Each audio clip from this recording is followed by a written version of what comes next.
Ok, oremos.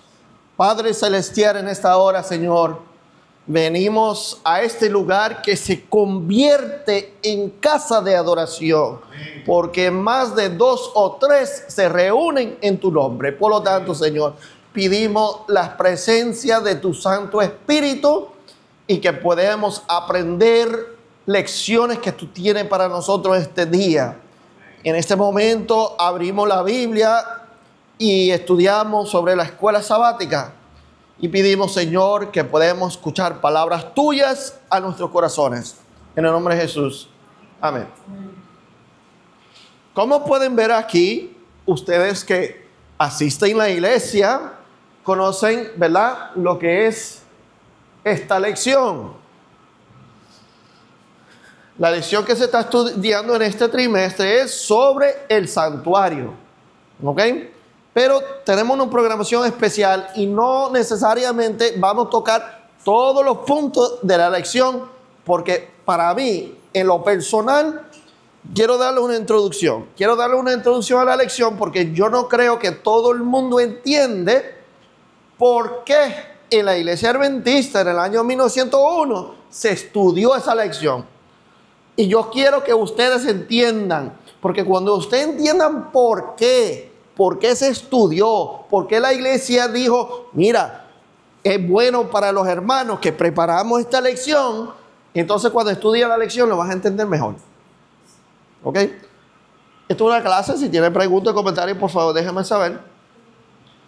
¿Ok? Entonces, la pregunta, ¿por qué esta lección del santuario?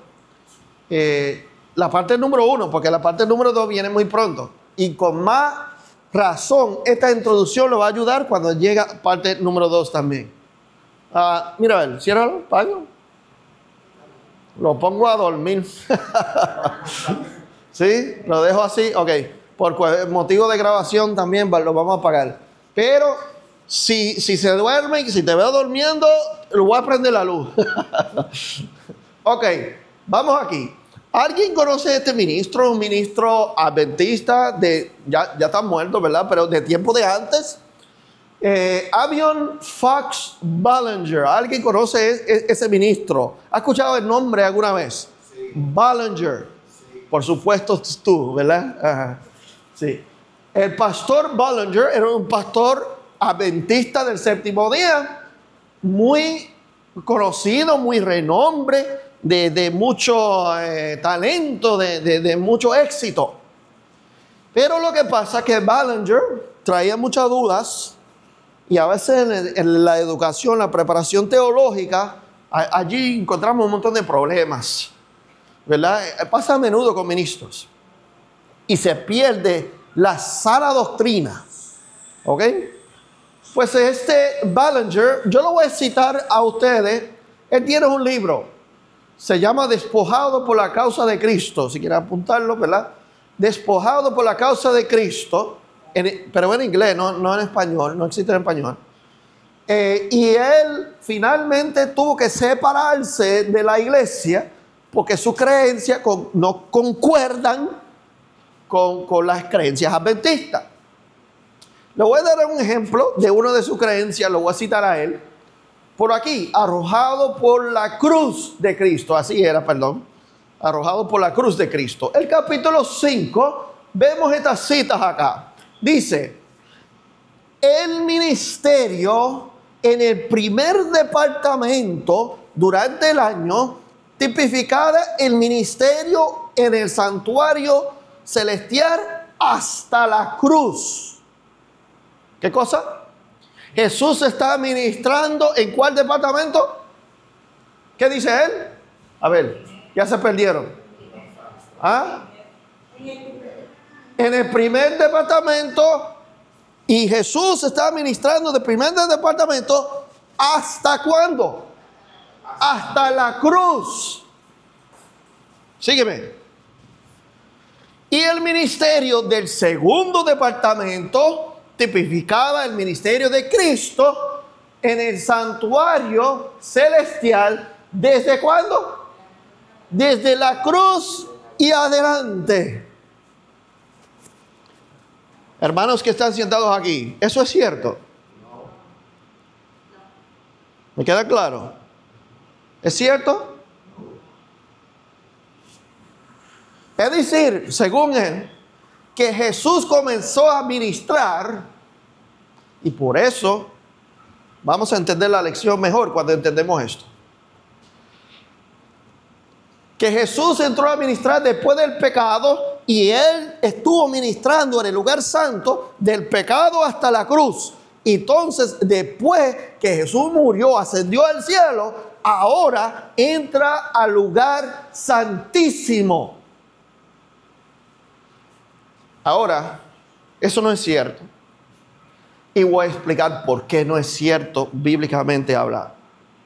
Pero voy a terminar la cita primero. Dice, y así como la ofrenda por el pecado para la expiación fue sacrificada en el día, ¿qué día? De expiación, así Cristo, la ofrenda por el pecado, ¿cuál? Antitípica, fue sacrificada, ¿cuándo? En el día de la expiación. Antes que le explico todo, ¿cuándo murió Jesús? ¿Cuándo murió Jesús? En la Pascua. ¿Era el día de expiación o era la Pascua? Era la Pascua, no día de expiación. ¿Ok? Entonces, se introduce en la iglesia la enseñanza de este hombre, Ballinger, y comienza a poner en la mente de la persona que cuando Jesús muere en la cruz, después de eso él asciende al cielo y va directamente al lugar santísimo a comenzar la obra de redención. ¿Usted ha escuchado eso alguna vez?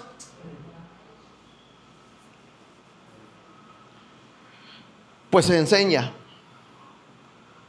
Y se enseña dentro del pueblo adventista también. ¿Dónde lo sacaron? Abion Fox Ballinger. Ahí lo sacaron.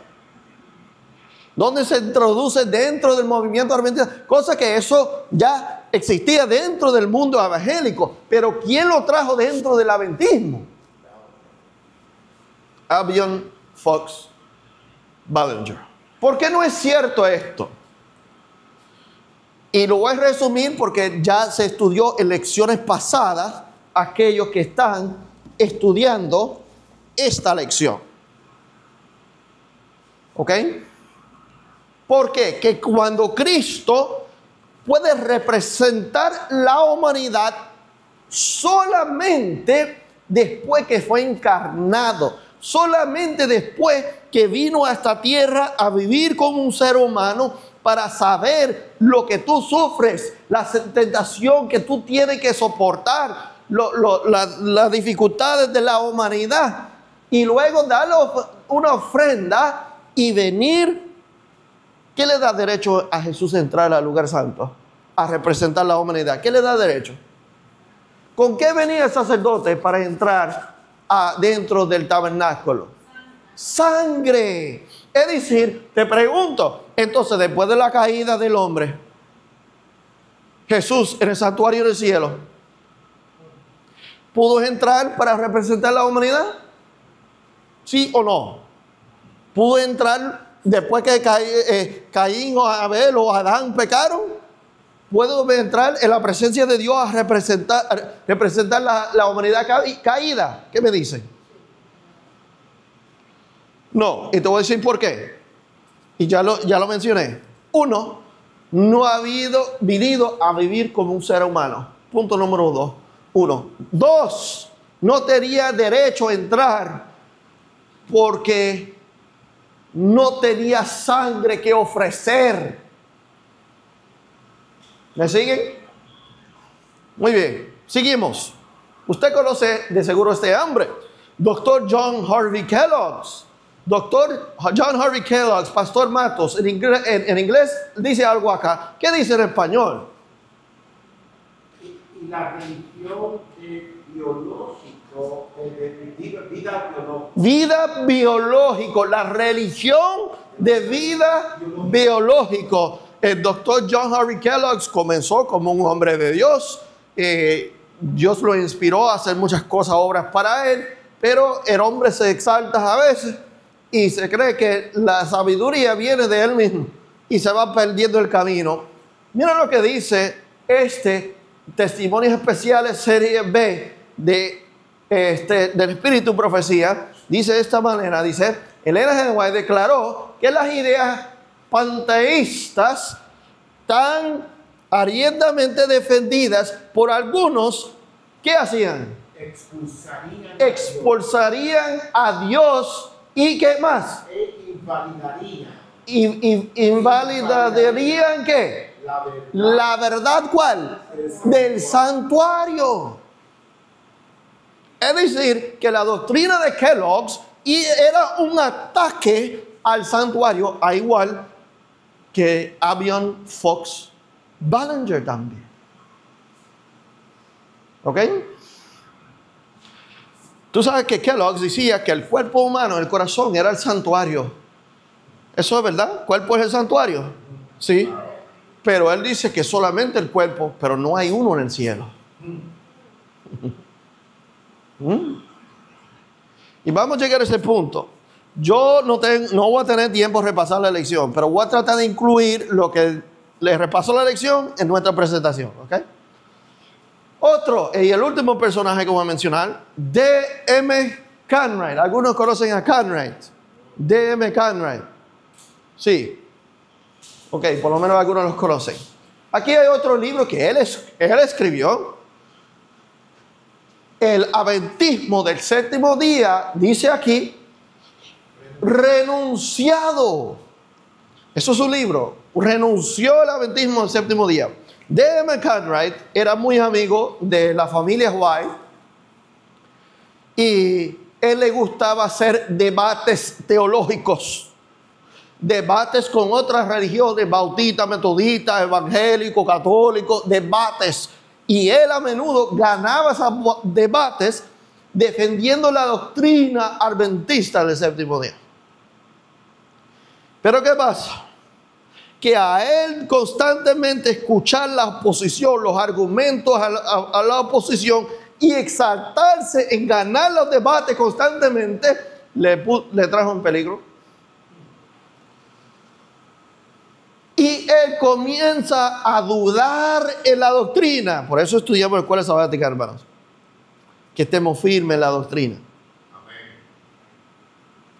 Comienza a dudar en la doctrina y comienza a llegar a ciertas conclusiones que vamos a ver que está influenciada por la misma persona que él estaba debatiendo. Mira lo que dice.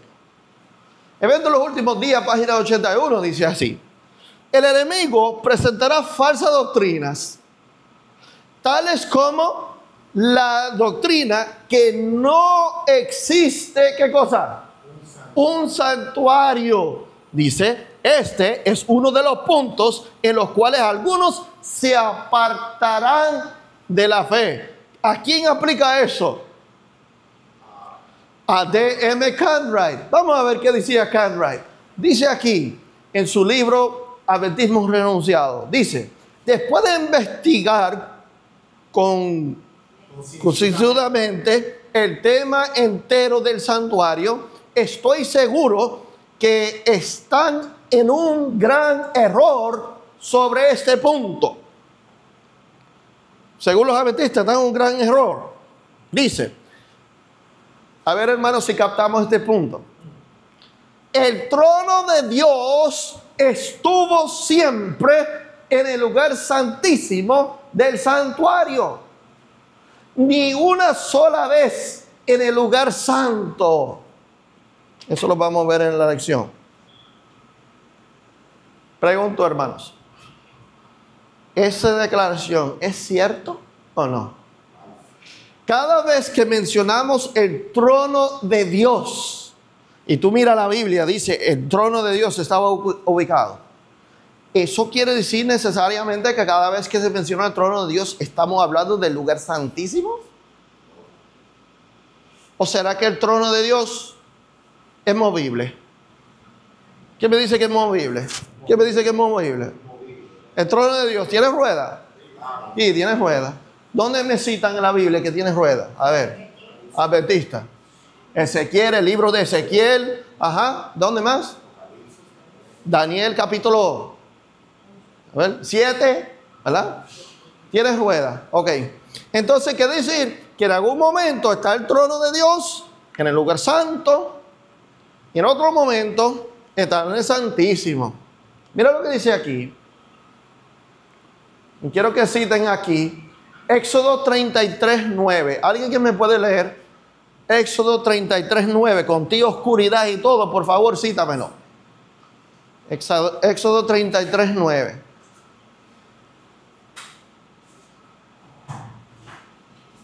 Pero tiene que leerlo duro. Ok, Nila. Y cuando Moisés entraba en el tabernáculo, la columna de nube descendía y se ponía a la puerta del tabernáculo, y Jehová hablaba con Moisés.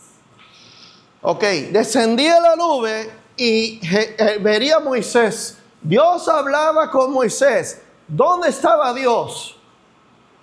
¿Dónde está la presencia de Dios? En el tabernáculo de reunión. ¿Qué lugar es ese? Dice que Moisés estaba en la puerta, él estaba afuera. Es como yo hablar aquí y yo pararme aquí para escuchar a la persona que está al otro lado de la puerta. ¿Quién estaba dentro del tabernáculo? Jehová está dentro del tabernáculo, Moisés está afuera y en el lugar santo estaba la presencia de Dios. Y allí él hablaba con él.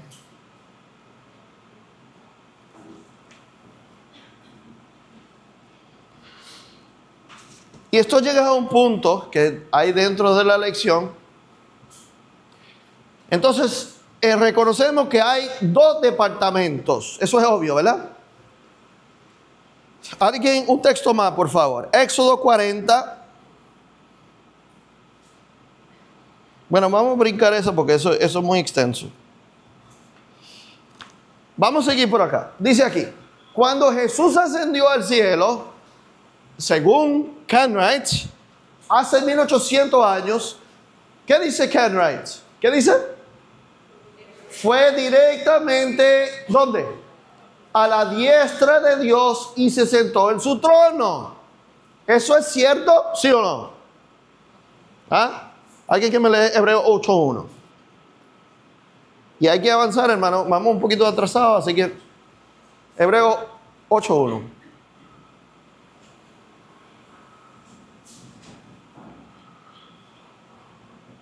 Así que la suma de lo que hemos dicho, Ajá. tenemos tal sumo sacerdote que está sentado a la diestra del trono de la majestad en los cielos. Ok, ¿cierto es eso? Aquí.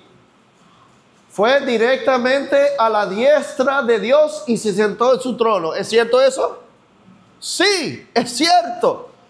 Pero no dice en qué lugar. Si es, dice que entró al santuario. Pero no dice, porque según Cartwright, el trono de Dios solamente está en un lugar ubicado, solamente en el Santísimo. Pero nosotros sabemos que el trono de Dios es movible, tiene ruedas. A veces puede estar en el Santo, a veces puede estar en el Santísimo.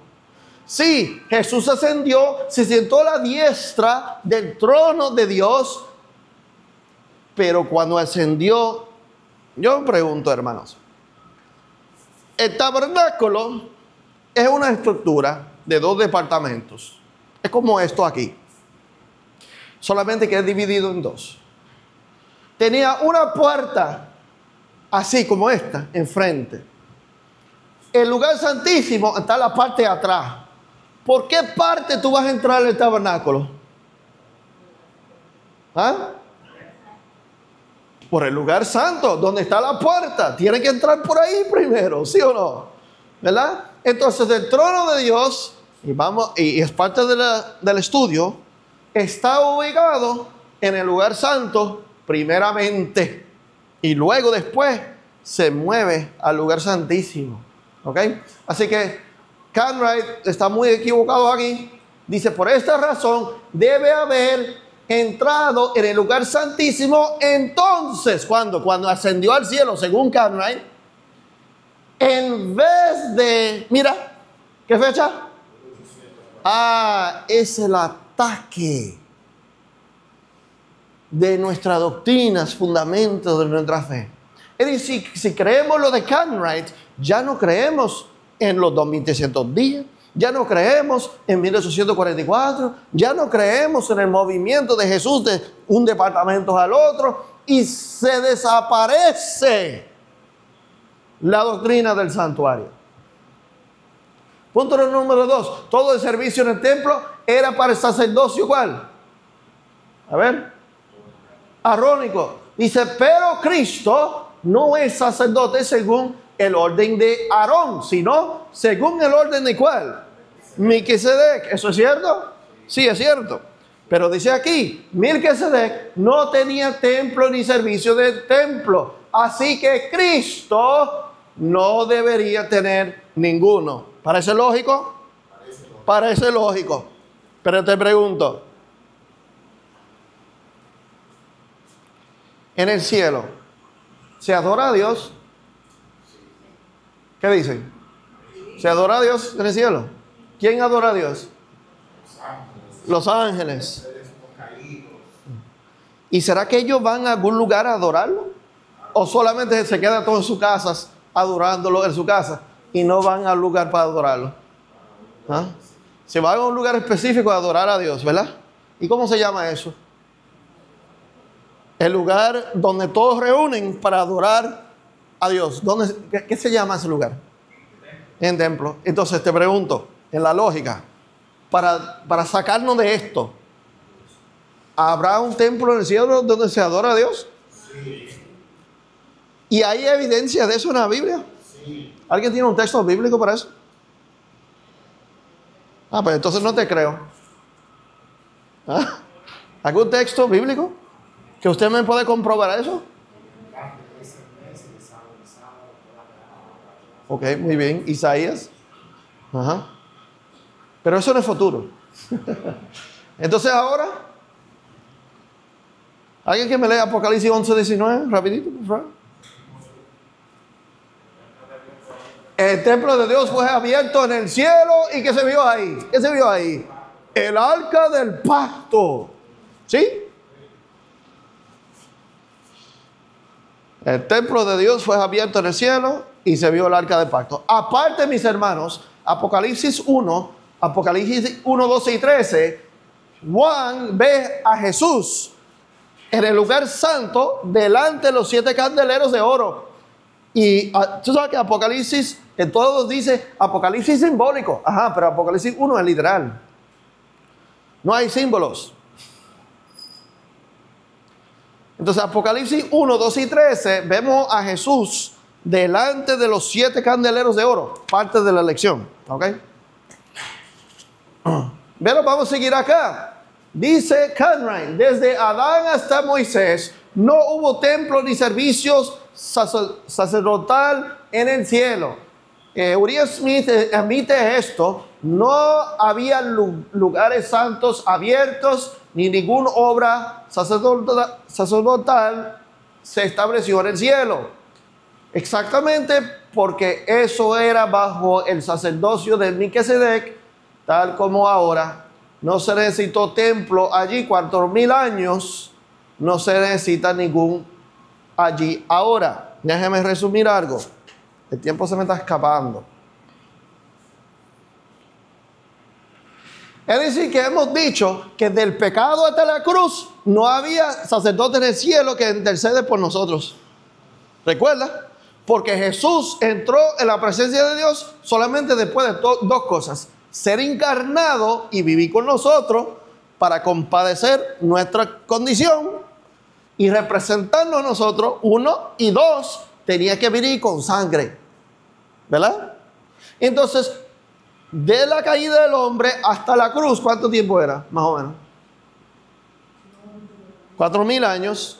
Y por 4000 años no había sacerdote en el cielo. ¿Y cómo eran salvos las personas?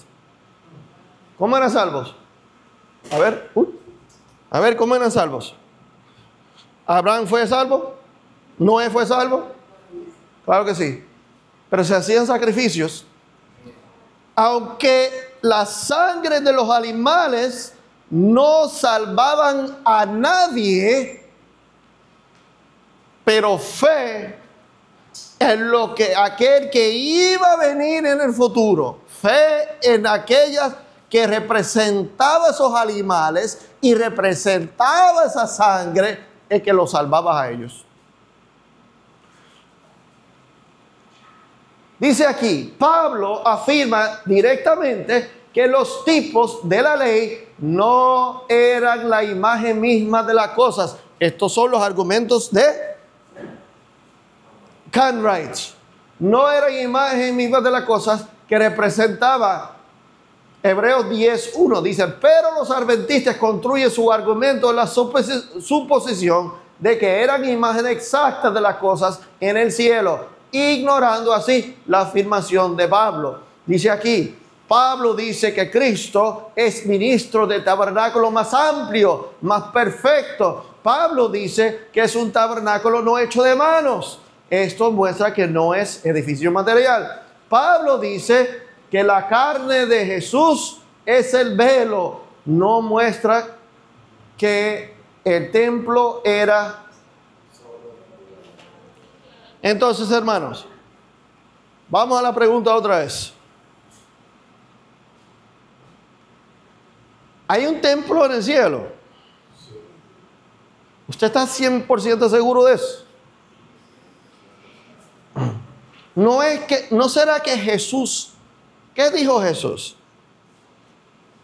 a los fariseos saduceos? Le dijo, destruye este templo y en 3 días va a resucitar. ¿Qué decía Jesús que era el templo?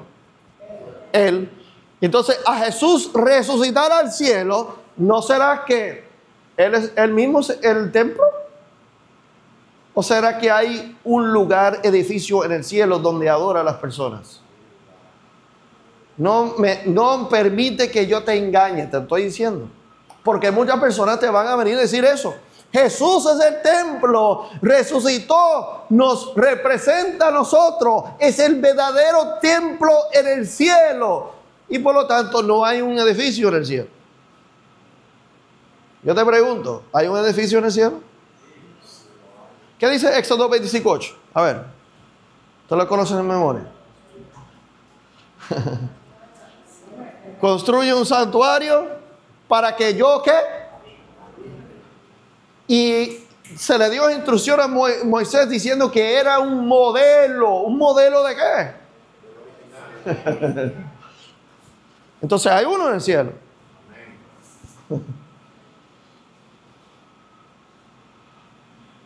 Estos parecen argumentos lógicos.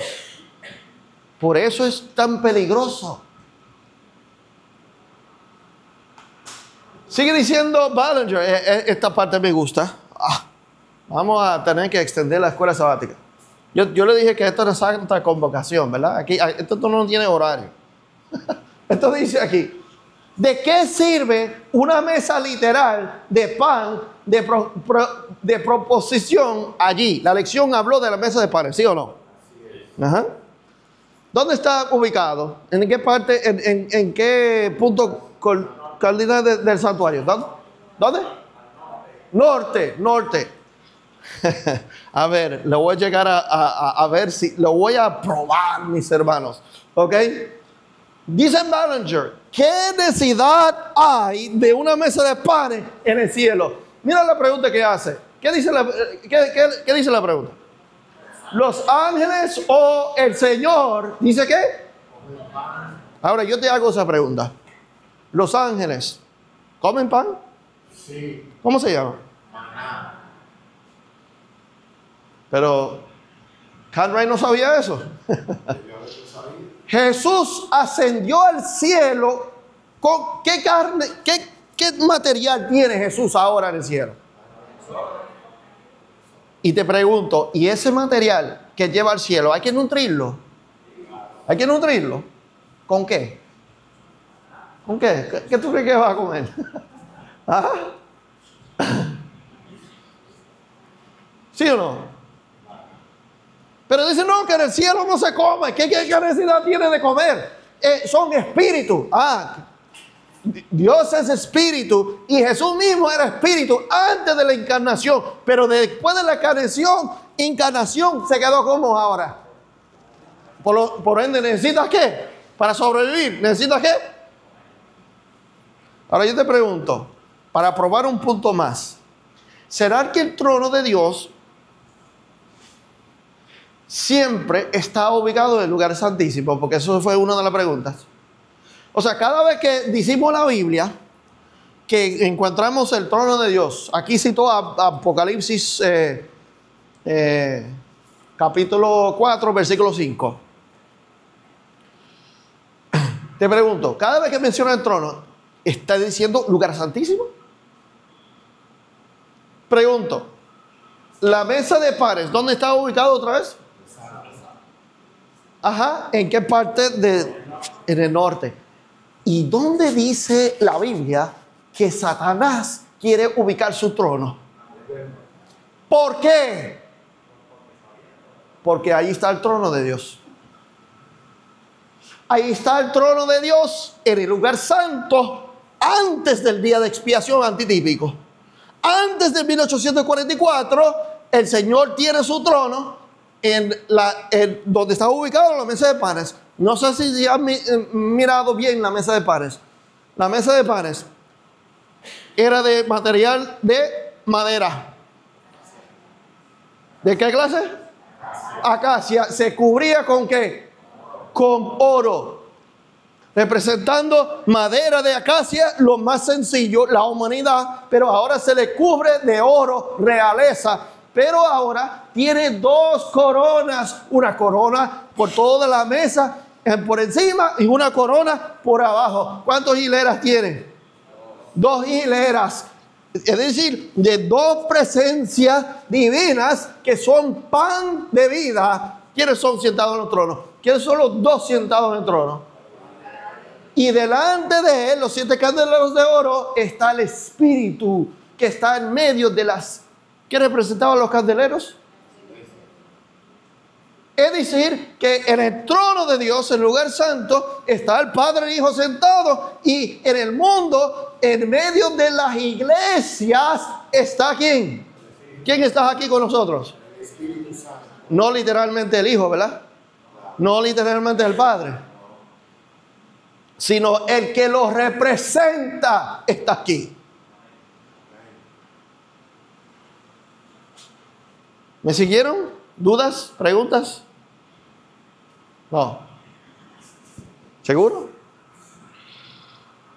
Cristo en su santuario, dice aproximadamente por ese mismo tiempo, uno de nuestros pastores, a quien identificamos como el pastor G, por no darle nombre, expuso la idea de que cuando Cristo regresó al cielo, después de su ministerio en la tierra, fue a la presencia de Dios, y donde Dios estaba debe ser el lugar santísimo. ¿De quién estaba hablando? De Conrad. Dice aquí, por tanto, el 22 de octubre de 1844, no se produjo su entrada al lugar santísimo del santuario celestial, como creemos y enseñamos. Estos dos conceptos, ambos contrarios ¿a qué? La doctrina del santuario. Que sostenemos, dice, indujeron a la ley de Jehová a referirse varias veces a la solidez, ¿qué? Integridad. De este punto de fe. ¿Cuándo? 1904. Pero ya había este problema antes, ¿ok? Dice, ellos, los hijos de Dios, no deben introducir a nadie a duda acerca de la ¿qué? Personalidad distintiva de Dios, o en cuanto al santuario, su servicio, y por medio de sus palabras o hechos. Lamentablemente aquí vamos a terminar. No, tenemos tiempo. Dice, todos necesitamos tener en mente el tema del santuario. Dios prohíbe que la charla que se produce de labios humanos, dice que la creencia de nuestros hermanos en la verdad que hay un santuario en el cielo, de que un modelo de santuario se construyó una vez en la tierra. El Señor desea que su pueblo se hace ¿qué? Familiarice Con ese modelo. Estudiamos el modelo para entender lo que hay en la realidad. teniendo en mente el santuario celestial, donde Dios es todo y está en todo. Debemos mantener nuestra mente ¿cómo? Rosada. Por la oración y por qué más, hermanos. De modo que podemos captar estas verdades. Préndeme la luz, Ronnie, por un segundo, por favor. Voy a volver a la pregunta. Gracias a Dios, mira. Yo tengo una enfermedad. Algunos tienen la misma enfermedad, algunos tienen contrario. La enfermedad mía es que yo tengo que llegar media hora a todos los sitios. Yo soy así. Entonces yo pongo este reloj y dice mucho antes, pero realmente está temprano. Entonces, tenemos como 10, 15 minutos para terminar. Vuelvo a la pregunta. ¿Por qué en la Iglesia Adventista Mundial se estudió esta lección? La que ustedes han estado estudiando. Para contrarrestar el engaño. En 1901 estaba Albion Fox Ballinger predicando sus herejías. Que Cristo fue directamente al lugar santísimo cuando ascendió al cielo. Estaba D.M. Cartwright diciendo que no había santuario en el cielo, predicando sus herejías. Estaba John Harvey Kellogg diciendo que el santuario es el cuerpo humano y no hay en el cielo, predicando sus herejías. Y entonces, para proteger a la iglesia, dijeron, vamos a hacer un estudio para la escuela sabática, para toda la iglesia mundial, para que se protegen.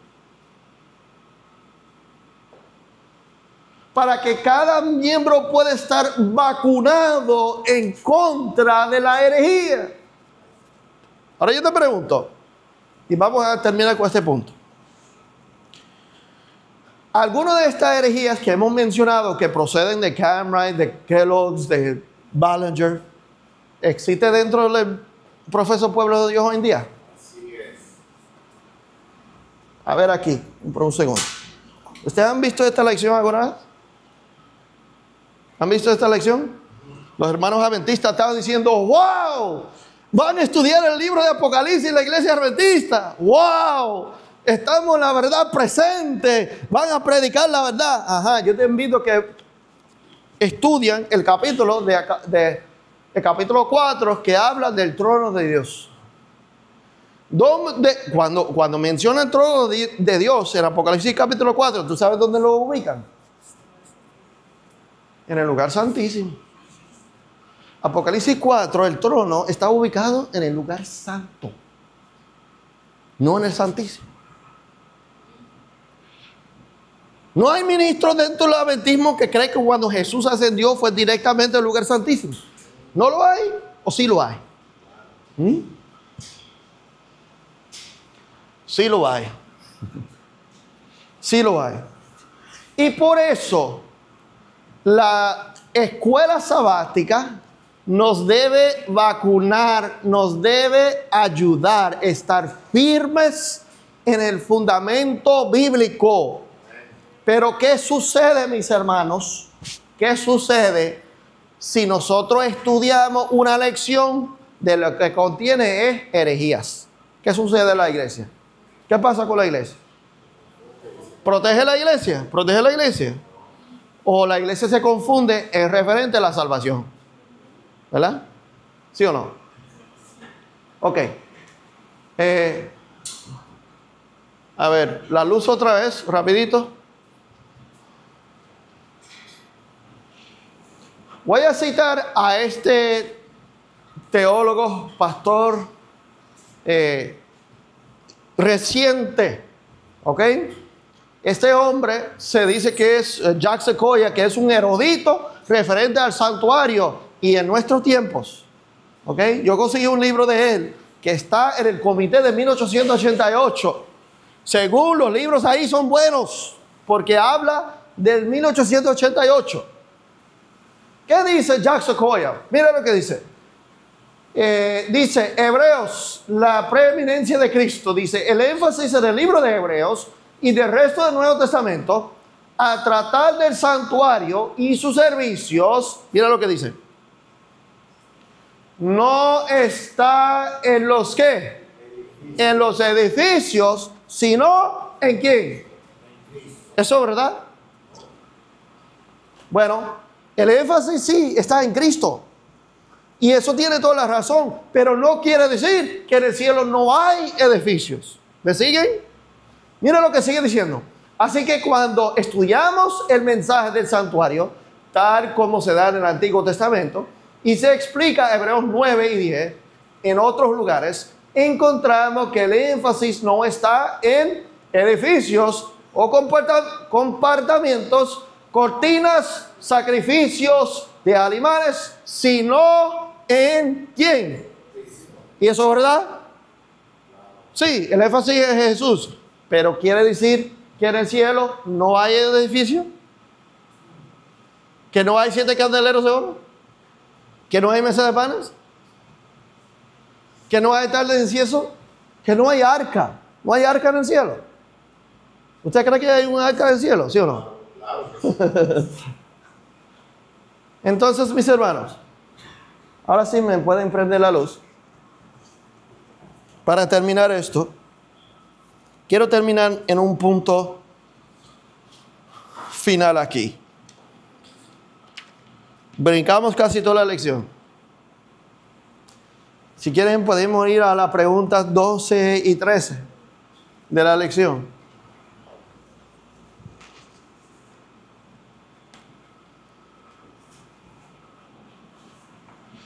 Dice, la pregunta número 12, ¿qué cuidado se debería tener con las lámparas? ¿Deberían apagar siempre? ¿Alguien tienes allí la nota número 7? Leemos acerca de despabiladeras y utensilios para despabilar, pero no se dice ni una palabra sobre un extinguidor. Cuando nuestro sumo sacerdote camina entre los candeleros de oro, a menudo tiene que aplicar las despabiladeras y cortar algo que impidiera que la lámpara encienda su luz. Pero cuando el sumo sacerdote venía con las despabiladeras, traía al mismo tiempo el recipiente de aceite. Así, cuando Cristo quita algo que amamos, nos da más del aceite del Espíritu Santo, para que seamos más brillantes y mejores cristianos. Al no haber ventanas en el tabernáculo, las lámparas nunca se apagaban todas a la vez, sino que arrojaban su luz de día y de noche. Ok, entonces mientras vamos a Mateo 12:20, pregunto entonces, hay 7 candeleros de oro, el sacerdote venía con ¿qué? ¿Qué cosa venía ahí? Dice. ¿Qué produce ahí los 7 candeleros? ¿Qué produce? El aceite encendido. ¿Produce qué? Luz. Luz. ¿Verdad? ¿Y qué viene el sacerdote a hacer diariamente? ¿A hacer qué? Acodar, apodar y añadir ¿qué? Aceite. Pero esos 7 candeleros representan ¿qué? La iglesia. Eso lo vemos en Apocalipsis capítulo 1. Y los vemos allí, la iglesia es el Cristo, le añade ¿qué cosa? Aceite. ¿Qué es el aceite? El Espíritu Santo. Y la iglesia debe producir ¿qué? La luz. ¿A dónde? En el mundo. Y mira que Jesús se asegura que la iglesia constantemente nunca se apaga. Constantemente tiene aceite. Porque si se apaga, ¿qué pasa en el mundo? Queda oscuro. Mateo 12:20, ¿quién lo tiene ahí?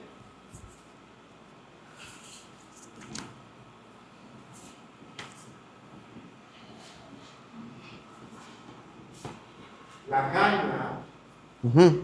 dice la caña cascada, no quebrará. Y el pábilo que humea no apagará hasta que se saque a victoria el juicio. Entonces, no se apagará la obra que Jesús hace delante de los 7 candeleros de oro para añadir aceite. ¿Hasta cuándo? Hasta que hay victoria. Hasta que hay victoria, ¿verdad? Para terminar, el comentario número 8, por favor, y ahí terminamos. ¿Quién me quiere leer? Comentario número 8. Sin embargo, cuando Judas, a ver, hermanos. Sin embargo, cuando Judas se unió a los discípulos, no era insensible a la belleza del carácter de Cristo. Ajá. Sentía la influencia de aquel poder divino que atraía las almas al Salvador. Uh-huh. El que no había de quebrar la caña cascada ni apagar el pábilo humeante no iba a rechazar a esa alma mientras sintiera un deseo de acercarse a la luz. Wow, entonces, ¿qué dice de Judas ahí?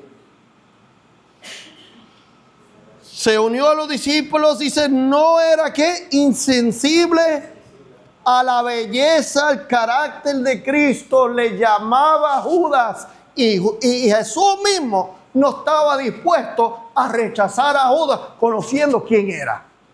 Entonces, ¿quién somos nosotros para rechazar a alguien cuando Cristo no estaba dispuesto a rechazar a Judas? Termina la última parte, Chalín, ahí, por favor. Cuanto más estrechamente os relacionéis con la fuente de luz y poder, mayor luz brillará sobre vosotros y mayor poder tendréis para trabajar con Dios. Gozaos porque sois uno con Dios, uno con Cristo y con toda la familia del cielo. Amén. Para terminar aquí, a ver, Ronnie, págame la luz rapidito ahí, por favor. Vamos mirando todas las verdades. Vamos a seguir estudiando la escuela sabática. Lo invito, hermano, en la semana, ponga tiempo a estudiar meditación y oración antes que llegue al repaso. No espere que el maestro de escuela sabática le diga todo. Usted tiene que buscar. Mira, estas verdades tiene que buscarlo, encontrarlo y tiene que estar sentado en una base. Si no será vacunado en contra de la herejía.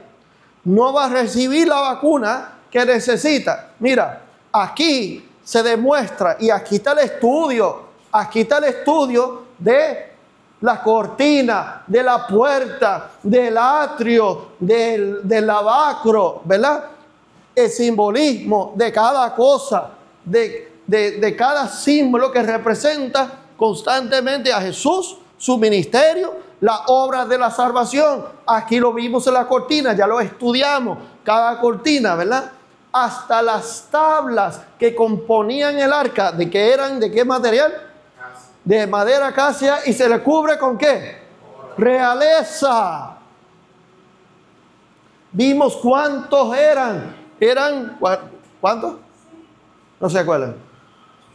Vemos aquí también pues el lugar santo, los 7 candeleros, el trono de Dios que está en el lado norte aquí, y vemos al final, ¿verdad?, el altar de incienso y el lugar santísimo donde Jesús mora en este mismo momento que estamos hablando, intercediendo en favor de aquellos que quieren en este mismo momento. Así que aprovechamos que Jesús intercede. Aprovechamos que esa obra termina en algún momento. Termina, pero hoy lo podemos aprovechar, mis hermanos. Así, con esas palabras lo dejo. ¿Me puede prender la luz otra vez? Quiero decirles, hermanos, si quiero mencionar, ¿me puede prender la luz? Si tienen alguna pregunta, duda, yo sé que yo fui muy rápido y fui corriendo a las millas para poder cubrir todo lo que se dijo. Me pueden preguntar, ¿verdad? Más tarde, me pueden acercarse, ¿verdad? Y cualquier duda, preguntas que tienen, por favor. Vamos a cerrar el estudio de la lección escuela sabática con una oración. Así que lo voy a invitar a aquellos que puedan a postrarse. Yo me voy a postrar. Si no pueden, ¿verdad? Se pueden poner de pie.